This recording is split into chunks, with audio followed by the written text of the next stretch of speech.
എനിക്ക് ഏറ്റവും കൂടുതൽ ബന്ധമുണ്ടാകേണ്ടത് ആരോടാണ്? എനിക്ക് കുറെ ആൾക്കാരുണ്ട് ഇവിടെ, ജ്യേഷ്ഠണ്ട്, അനുജണ്ട്, ഉമ്മണ്ട്, വാപ്പണ്ട്. ഇതിൽ നിന്ന് എനിക്ക് ഏറ്റവും ബന്ധം ഉണ്ടാവേണ്ടത് ആരോടാണ്? ഒന്നാമത് പറഞ്ഞു ഉമ്മുക്ക. പണ്ഡിതന്മാര് പറയുന്നു, കാരണം ആ ഉമ്മ നിന്നെ ഗർഭം ചുമന്നല്ലോ. ഗർഭത്തിന്റെ ആലസ്യം നമുക്കറിയണമെങ്കിൽ നമ്മുടെ ഭാര്യ ഗർഭിണിയാവണം. അത് കണ്ടവരായിരിക്കും നമ്മളൊക്കെ. ഭാര്യക്ക് തിരിയാൻ കഴിയില്ല, മറിയാൻ കഴിയില്ല, അവർക്ക് നല്ല ഒരു ഇഷ്ടമുള്ള ഭക്ഷണം കഴിക്കാൻ കഴിയില്ല. ആ വേവലാതിയോടെ, കണ്ണീരോടെ, ആ പ്രയാസത്തോടെ 10 മാസം നമ്മുടെ സന്താനത്തെ നമ്മുടെ ഭാര്യ ഗർഭം ചുമക്കുമ്പോ അതിന്റെ പ്രതിസന്ധികൾ നമ്മുടെ ഭാര്യയിൽ നമ്മൾ കാണുമ്പോ അല്ലാ, എന്റെ ഉമ്മ എനിക്ക് ഇതുപോലെ ഭക്ഷണം ഒഴിവാക്കിയിട്ടുണ്ടല്ലോ, എന്റെ ഉമ്മ ഇതുപോലെ എനിക്ക് വേദന സഹിച്ചിട്ടുണ്ടല്ലോ, എന്റെ ഉമ്മ ഇതുപോലെ തിരിയാൻ കഴിയാതെ, മറിയാൻ കഴിയാതെ ഛർദിലുകൾ സഹിച്ച് പ്രയാസപ്പെട്ടിട്ടുണ്ടല്ലോ എന്ന് ചിന്തിക്കാനാണ് നമ്മൾ സമയം കണ്ടെത്തേണ്ടത്. പിന്നെ ആരാണ് നബിയേ? വീണ്ടും പറഞ്ഞു ഉമ്മുക്ക നിന്റെ ഉമ്മയാണ്. കാരണം നിന്റെ ഉമ്മ നിന്നെ പ്രസവിച്ചല്ലോ. വീണ്ടും ചോദിച്ചു പിന്നെ ആരാണ്? പിന്നെയും നിന്റെ ഉമ്മയാ. ആ ഉമ്മയല്ലയോ നിന്നെ മുലയൂട്ടിയത്? തീരൂല കടപ്പാട്. ഇതിനെന്താ നമ്മൾ പകരം നൽകുക? പകരം നൽകാൻ ഒന്നുമില്ല. ഒരാൾ നബിയുടെ മുമ്പിൽ വന്ന് തർക്കിച്ചു, ഒരു മാതാവും ഒരു പിതാവും. ഇന്നിപ്പോ അങ്ങനെയൊക്കെ ഉണ്ടാവും ഇടക്കിടക്ക്. പ്രശ്നം എന്താണ്? കുട്ടിയെ എനിക്ക് വേണം എന്നുള്ളതാണ് തർക്കം. ഇന്നുണ്ടാവും ചില ഡൈവേഴ്സ് കേസുകളിലൊക്കെ ഉണ്ടാവും. മോനെ വിട്ടുകിട്ടാനും മോളെ വിട്ടുകിട്ടാനൊക്കെ വലിയ കേസ് ഉണ്ടാവും, അല്ലേ? അപ്പോ നബിയുടെ മുമ്പിൽ വന്നിട്ട് രണ്ടാളും തർക്കിക്കാണ്. വാപ്പ പറഞ്ഞു എനിക്ക് വേണം എന്റെ മോനെ. അപ്പോ ഉമ്മ പറഞ്ഞു നബിയെ കൊടുക്കരുത്, ആ കുട്ടിയെ എനിക്ക് വേണം. വാപ്പ പറഞ്ഞു നബിയെ വലദീ ഖറജ മിൻ സുൽബി, ഇത് എന്റെ കുട്ടിയാണ്. വാപ്പയുടെ അവകാശവാദം, എന്റെ മോനാണ്. ആ സമയത്ത് ഉമ്മ പറഞ്ഞു പൊന്നുമോനെ, അല്ലാഹുവിന്റെ റസൂലേ, ആ കുട്ടി അയാളുടേതാണെന്ന് അയാൾ പറഞ്ഞു. ശരി, പക്ഷെ അയാൾ എന്തെങ്കിലും പ്രയാസം അനുഭവിച്ചിട്ടുണ്ടോ? അയാൾ വളരെ ലഘുവായിട്ടാണ് ആ കുഞ്ഞിനെ ചുമന്നിട്ടുള്ളത്.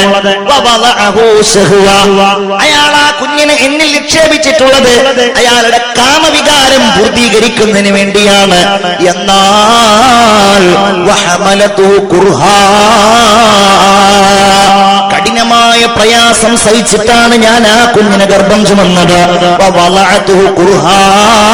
വളരെ പ്രയാസവും ബുദ്ധിമുട്ടും സഹിച്ചിട്ടാണ് ഞാൻ ആ കുഞ്ഞിനെ പ്രസവിക്കുകയും ചെയ്തത്.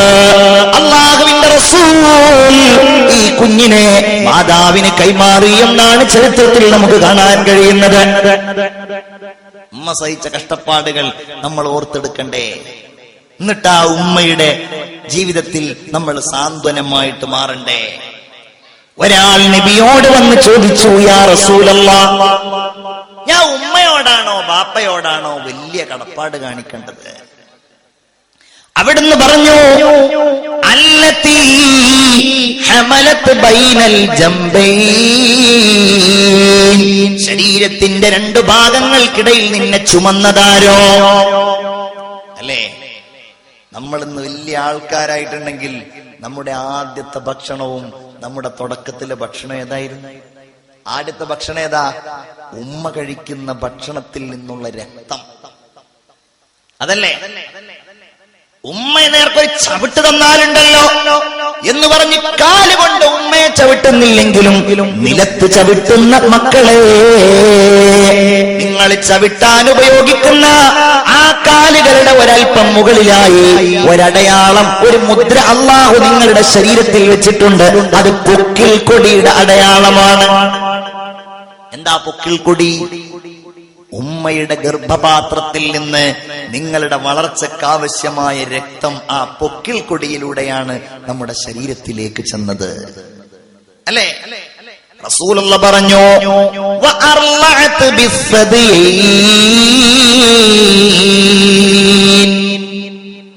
2 മുല ഉപയോഗിച്ച് നിന്നെ ഊട്ടിയതാരോ അവർക്കാണ് നീ ഖിദ്മത്ത് ചെയ്യേണ്ടത്. ആരാണത് ഒഴിവാക്കുക? ഇന്നത്തെ തലമുറക്ക് വലിയ ഒരു പ്രശ്നമുണ്ട്. ഇന്നത്തെ തലമുറ രണ്ട് കാര്യങ്ങൾക്ക് തയ്യാറാകുന്നില്ല.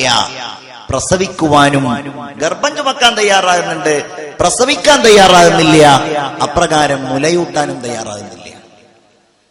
കാസർഗോഡൊക്കെ അതുണ്ടോന്ന് എനിക്കറിയില്ല. ഹോസ്പിറ്റലിൽ പോയി നോക്കൂ, ഇവിടെ എത്ര പ്രസവം നടന്നു? 20 പ്രസവം. അതിൽ നോർമൽ 1, സിസേറിയൻ 19. കാരണം എന്താ? ഡോക്ടർമാരോട് ചീത്ത പറഞ്ഞ ഡോക്ടർമാരോട് അതിനെക്കുറിച്ച് ക്വസ്റ്റ്യൻ ചെയ്തിട്ടുണ്ടെങ്കിൽ അവർ പറയും, ഇത് ഞങ്ങൾ അങ്ങോട്ട് പ്രൊമോട്ട് ചെയ്തതല്ല, അവരിങ്ങോട്ട് പറഞ്ഞതാന്ന് പറയും. സിസേറിയൻ ആയിക്കോട്ടെ, എന്നാ 2 or 3 ക്ലോസ് ചെയ്യുമല്ലോ, പ്രസവം നിർത്തുമല്ലോ, അതൊരു സൗകര്യം. മാത്രല്ല വേദന അനുഭവിക്കണ്ടല്ലോ എന്നുള്ള. പഴയ കാലത്തുള്ള ഉമ്മമാര് പറയും, ഞാൻ നിന്നെ നൊന്തു പ്രസവിച്ചതാണ്, ആ നോവ് പോലും അനുഭവിക്കാൻ പുതിയ തലമുറയിലെ പെൺകുട്ടികൾ തയ്യാറാകുന്നില്ലത്രേ. മറ്റൊന്ന് മുലയൂട്ടലാണ്. ഉമ്മ, നമ്മുടെ മേൽ ഉമ്മാക്ക് മക്കളോടുള്ള ബാധ്യതയിൽ പ്രധാനപ്പെട്ടതാണ് ആ മുലയൂട്ടലിന്റെ പ്രസവിച്ചതിന്റെ പ്രഥമഘട്ടത്തിലുള്ള പാല് കുഞ്ഞുങ്ങൾക്ക് നൽകുക എന്നത് നിർബന്ധമാണ്. പണ്ഡിതന്മാര് പറയുന്നു അത് ആദ്യത്തെ 7 ദിവസം വരുന്നതാണ്, ചിലര് പറയുന്നു അത് 10 ദിവസം വരുന്നതാണ്. ഏതായാലും പ്രഥമമായിട്ട് മുലയിൽ നിന്ന് വരുന്ന ആ പാല് കോളസ്ട്രം എന്നാണ് അത് അറിയപ്പെടുക. അതിൽ ഭയങ്കര പോഷകങ്ങളാണെന്നാണ്. ചിന്തിച്ചു നോക്കൂ, ശരീരത്തിന്റെ ഏത് ദ്വാരത്തിലൂടെ വരുന്നതും വേസ്റ്റാണ്. മൂക്കിലൂടെ വരുന്നത്, വായിലൂടെ വരുന്നത്, അപ്രകാരം ഏത് ദ്വാരങ്ങളിലൂടെ വരുന്നതാണെങ്കിലും വേസ്റ്റാണ്. ഏതൊഴികെ? മുലയിലൂടെയുള്ളതൊഴികെ. അല്ലാഹു വലിയ കാരുണ്യം ചെയ്തതല്ലേ അത്? ശാസ്ത്രീയമായി തെളിയിക്കപ്പെട്ട ഒരു സംഗതിയാണ്. ഒരു കുഞ്ഞ് ലോകത്തേക്ക് ജനിച്ച് അവൻ ആദ്യത്തെ 18 മാസത്തിന്റെ ഉള്ളിലാണ് അവന്റെ എല്ലുകളും പല്ലുകളും ഇങ്ങനെ ഉറപ്പുള്ളതായി മാറുന്നത്, അവന്റെ നാഡീവ്യൂഹങ്ങൾ രൂപപ്പെടുന്നത്, അവന്റെ ബുദ്ധി ഉറക്കുന്നത്, അവൻ എഴുന്നേൽക്കാൻ ശ്രമിക്കുന്നത്. എവിടുന്ന അതിനുള്ള ഭക്ഷണം കിട്ടുക? നമ്മളെപ്പോലെ ചിക്കനും മട്ടനൊക്കെ കഴിക്കാൻ ആ കുട്ടിക്ക് കഴിയോ? പല്ലുണ്ടോ? തൊണ്ട അതിനായിട്ടുണ്ടോ? ഇല്ല. അവന്റെ വായയിലേക്കും തൊണ്ടയിലേക്കും അവന്റെ ആമാശയത്തിലേക്കും അനുയോജ്യമായ എല്ലാ പോഷകങ്ങളുള്ള ഒരേ ഒരു ഭക്ഷണം മാതാവിന്റെ മുലപ്പാല. എന്താ നമ്മൾ പകരം കൊടുക്കുക? അല്ലേ? താലോല പാട്ടുകൾ പോലെ വേറൊരു പാട്ടുണ്ടോ? താരാട്ടാനുമ്മയെപ്പോലെ മറ്റൊരു കൂട്ടുണ്ടോ? ഉമ്മാന്റെ മടിത്തട്ട് സ്വർഗീയ പൂന്തട്ട് സ്നേഹക്കാവാണ് ഉമ്മ, സഹനക്കടലാണ്. ഉമ്മാന്റെ കലടിപ്പാടിലാണ് സുവർഗം ഓർത്തോളി. ഹുദമതിയായി മുത്ത് മുഹമ്മദിൻ തുമൊഴിയുള്ളിലുറച്ചോളി. അമ്മിഞ്ഞ പാലിൻ മധുരം ഇന്ന് മറക്കാമോ? അമ്മിഞ്ഞ പാലിൻ മധുരം ഇന്ന് മറക്കാമോ? 1000 പോറ്റുമ്മ വന്നാൽ സ്വന്തം പെറ്റുമ്മ ആയിടുമോ? ഖിയാമത്ത് നാളിന്റെ അടയാളങ്ങളിലൊന്നാണ് وأطاع الرجل امرأة وأق أمه وأدنى صديقه وأقصى أباه. അല്ലാഹു നമ്മളെ കാത്തുരക്ഷിക്കട്ടെ. അല്ലാഹുവിന്റെ ഹബീബ് പറയാണ്, وأطاع الرجل امرأة, ഒരാൾ തന്റെ ഭാര്യയ്ക്ക് വഴിപ്പെടുക. പിന്നെയോ ഉമ്മയെ അവഗണിക്കുകയും ചെയ്യുക. അവന്റെ കൂട്ടുകാരനെ അടുപ്പിക്കുകയും അവന്റെ വാപ്പയെ അവഗണിക്കുകയും ചെയ്യുക. ഞാനിവിടെ വന്നപ്പോൾ സിദ്ദീഖും അതുപോലെ ഫാറൂഖും ഒക്കെ എന്നോട് പറഞ്ഞു, ഇവിടെ 100% ഗൾഫിലുള്ള ആളുകളാണ് എന്ന്. ഈ ഇരിക്കുന്നവരിൽ പലരും ഗൾഫ് റിട്ടേണേഴ്സ് ആയിരിക്കും. ഇപ്പൊ നിങ്ങളുടെ മക്കൾ ഗൾഫിലുണ്ടാകും, നമ്മളൊക്കെ ഗൾഫിലായിരിക്കും. ഗൾഫിൽ നമ്മൾ പോകുന്നത് ആങ്കാരത്തോടെയോ ആംഭാവത്തോടെയോ അല്ല. ഒരുപക്ഷേ കല്യാണം കഴിക്കുന്നതിന്റെ കൊല്ലങ്ങൾക്ക് മുമ്പ് ഗൾഫിൽ പോകുന്നത് തന്നെ റബ്ബേ എന്റെ ഉമ്മാക്ക് സംരക്ഷണം നൽകണമല്ലോ, എന്റെ വാപ്പാക്ക് സംരക്ഷണം നൽകണമല്ലോ, വാപ്പാക്ക് പ്രായമായല്ലോ. ഗൾഫിലൂടെ നടന്നു പോകുമ്പോ ദുബൈയിലെ മാർക്കറ്റിൽ അവിടെയുള്ള പച്ചക്കറി കടകളിൽ ബക്കാലകളിലൊക്കെ പോകുമ്പോ അവിടെയുള്ള ഏതെങ്കിലും ചെറുപ്പക്കാരനോട് സംസാരിക്കുമ്പോ അവർ പറയാറുണ്ട്, മോനെ നീ വന്നിട്ട് എത്ര കൊല്ലമായി? ഞാൻ 3.5 കൊല്ലമായി. നാട്ടിൽ പോയിട്ടുണ്ടോ? ഇല്ല, 3.5 കൊല്ലമായി നാട്ടിൽ പോയിട്ടില്ല. എന്താ നീ പോവാത്തത് ചോദിക്കുമ്പോ അവൻ പറയുന്നത് എന്റെ വാപ്പ രോഗിയാണ്. വാപ്പാ എല്ലാ ആഴ്ചയിലും വാപ്പാക്ക് ഒരു 500-1000 രൂപയുടെ മരുന്ന് വേണം. ഒരു മാസത്തിൽ 10,000-4,000-5,000 രൂപയുടെ മരുന്ന് വേണം. ഞാൻ നാട്ടിൽ പോയാ നടക്കൂല. നീ കല്യാണം കഴിച്ചിട്ടുണ്ടോ? കല്യാണം കഴിച്ചിട്ടില്ല. ഇങ്ങനെ വാപ്പായ്ക്ക് മരുന്ന് വാങ്ങാൻ വേണ്ടിയിട്ട്, ഉമ്മാക്ക് മരുന്ന് വാങ്ങാൻ വേണ്ടിയിട്ട്, അനുജനെ പഠിപ്പിക്കാൻ വേണ്ടിയിട്ട്, പെങ്ങന്മാരെ കല്യാണം കഴിക്കാൻ വേണ്ടിയിട്ട് കൊല്ല പ്രിയപ്പെട്ട എത്രയോ ചെറുപ്പക്കാരവിടെ ചോര നീരാക്കി അധ്വാനിക്കുന്നുണ്ട്. പിറന്ന നാടൊന്ന് കാണാൻ പള്ളിപ്പുഴയിലെ പള്ളിയങ്കണത്തിൽ വാള് നടക്കുമ്പോ അവിടെ ഒന്ന് വരാൻ കഴിയാതെ നാടിന്റെ ഓർമ്മകൾ കണ്ണീരോടെ ഓർത്തുകൊണ്ട് എല്ലാ കാര്യങ്ങൾക്കും കയ്യേച്ച് സഹായിച്ചുകൊണ്ട് ഗൾഫിൽ കഷ്ടപ്പെടുന്ന പ്രിയപ്പെട്ട ചെറുപ്പക്കാരൻ പലപ്പോഴും കല്യാണം കഴിച്ചാൽ അവന് ഭാര്യയായി കഴിഞ്ഞ പിന്നെ ഇതൊക്കെ മറന്നു പോവാണ്. നിങ്ങൾ പറയും ഞാൻ ഫാമിലി സഹിതം ഗൾഫിലാണ് എന്ന്. ചെറുപ്പക്കാരൻ പറയും ഞാൻ ഫാമിലി സഹിതം ഗൾഫിലാണ്. ആരാണ് നിന്റെ ഫാമിലി? നീ പറയും എന്റെ ഭാര്യയും എന്റെ മക്കളും.